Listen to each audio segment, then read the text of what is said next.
جیسا کہ ہم جان چکے ہیں، ذوالقرنین جن کا ذکر قرآن میں ہے در حقیقت فارس کے بادشاہ تھے، اور ہم یہ بھی جان چکے ہیں کہ یاجوج ماجوج کو روکنے کے لیے ذوالقرنین نے جو بند تعمیر کیا تھا وہ دربند کے علاقے میں موجود ہے، اور آج اس بند کا بیشتر حصہ مسمار ہو چکا ہے۔ اس کے علاوہ ہم نے یہ بھی جانا کہ یاجوج ماجوج کوئی انجانی مخلوق نہیں بلکہ بنی آدم میں سے ہیں، اور حضرت نوح علیہ السلام کے بیٹے یافس کی نسل میں سے ہیں، اور ان کا نسب ترکوں کے زیادہ قریب ہے، اور ان کا خروج قرب قیامت کی 10 بڑی نشانیوں میں سے ایک ہے۔ اس کے علاوہ ہم نے یہ بھی جانا کہ قرآن کی سورہ کہف میں کی گئی ایک پیشن گوئی پوری ہو چکی ہے، یعنی ذوالقرنین کے تعمیر کردہ بند کا مسمار یا زمین بوس ہونا، اور یہ بند جو ذوالقرنین نے یاجوج ماجوج کے حملے روکنے کے لیے بنایا تھا اپنی دفاعی افادیت بھی کھو چکا ہے۔ لیکن اس کے علاوہ قرآن میں یاجوج ماجوج کے حوالے سے ایک پیشن گوئی اور بھی موجود ہے جو کہ سورہ انبیاء میں ہے، اور یہ پیشن گوئی بھی پوری ہو چکی ہے، جس پر ہم جلد تفصیل سے تبصرہ کریں گے اور یہ جاننے کی کوشش کریں گے کہ یاجوج ماجوج کی قوم ہم پر کس طرح اثر انداز ہو رہی ہے اور ان سے کیسے بچا جا سکتا ہے، کیونکہ جب تک کسی بیماری کی تشخیص نہیں ہو جاتی تب تک اس کا علاج کرنا بھی ممکن نہیں، اور اس فتنے کو سمجھنے اور اس کا حل نکالنے کے لیے قرآن اور حدیث کو سمجھنے اور غور و فکر کرنے کی ضرورت ہے، تاکہ ہم نہ صرف دنیا میں بلکہ آخرت میں بھی سرخ روح ہو سکیں۔ اس دستاویزی فلم کے ذریعے ہم اپنے ناظرین اور سامعین کے سامنے یہ بات دلائل اور ثبوت کے ساتھ رکھنا چاہتے ہیں کہ آخر یاجوج ماجوج کے فتنے کی حقیقت کیا ہے، جو کہ قرآن اور حدیث کی روشنی میں سامنے آتی ہے، کیونکہ اس ذریعے سے ہم نہ صرف یاجوج ماجوج کے ماضی اور حال بلکہ مستقبل کے بارے میں بھی جان سکتے ہیں۔ اس کے علاوہ اس فتنے کا بڑا گہرا تعلق دجال کے فتنے اور حضرت عیسیٰ علیہ السلام کی واپسی سے بھی ہے، جس کا اشارہ احادیث میں دیا گیا ہے۔ لیکن اگر ہم اس فتنے سے انجان رہے تو ممکن ہے کہ آنے والے مراحل کا سامنا کرنے کے لیے ہم اور ہمارے بعد آنے والے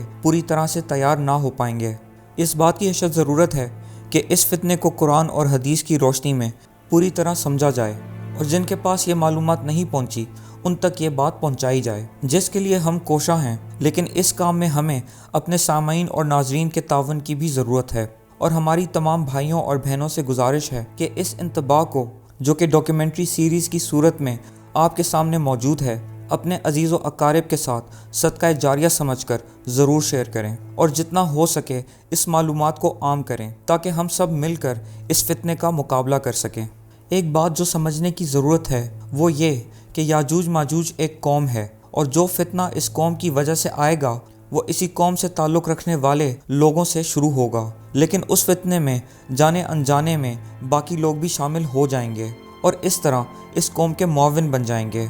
لہٰذا اس قوم کے مقاصد اور ان کے ظاہری اور باطنی حملوں کو سمجھنا بہت ضروری ہے تاکہ ان سے بچا جا سکے اور اپنی دنیا اور آخرت بچائی جا سکے۔ یاجوج ماجوج کی قوم کا سفر اپنی ابتدا سے آج تک ایک طویل عرصے پر محیط ہے، جس کا مختصر ذکر ہم پہلے ہی کر چکے ہیں اور آئندہ بھی ضرورت پیش آنے پر کرتے رہیں گے۔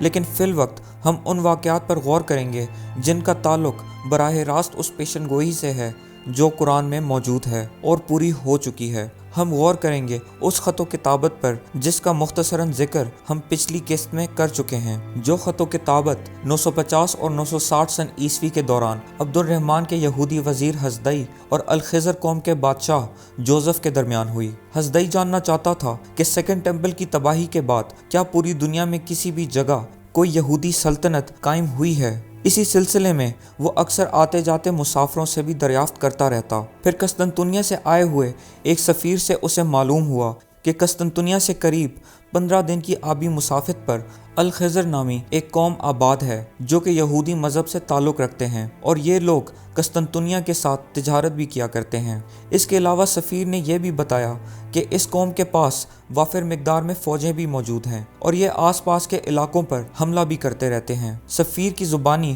یہ تمام باتیں سن کر حضدئی بہت خوش ہوا کہ آخرکار اسے اس سوال کا جواب مل جائے گا جس کی تگ و دو میں وہ ایک عرصے سے تھا۔ مزید تفصیلات جاننے کے لیے حضدئی نے الخضر قوم کے بادشاہ جوزف کو خط لکھ ڈالا۔ حضدئی جاننا چاہتا تھا کہ اس یہودی سلطنت کا قیام کب اور کیسے ہوا، اور جن لوگوں نے اس ریاست کا قیام کیا وہ بنی اسرائیل کے کون سے قبیلے سے تعلق رکھتے ہیں۔ حضدئی کے خط کے جواب میں جو کچھ الخضر قوم کے بادشاہ جوزف نے لکھا وہ یقیناً اکثر لوگوں کے لیے حیران کن ہے۔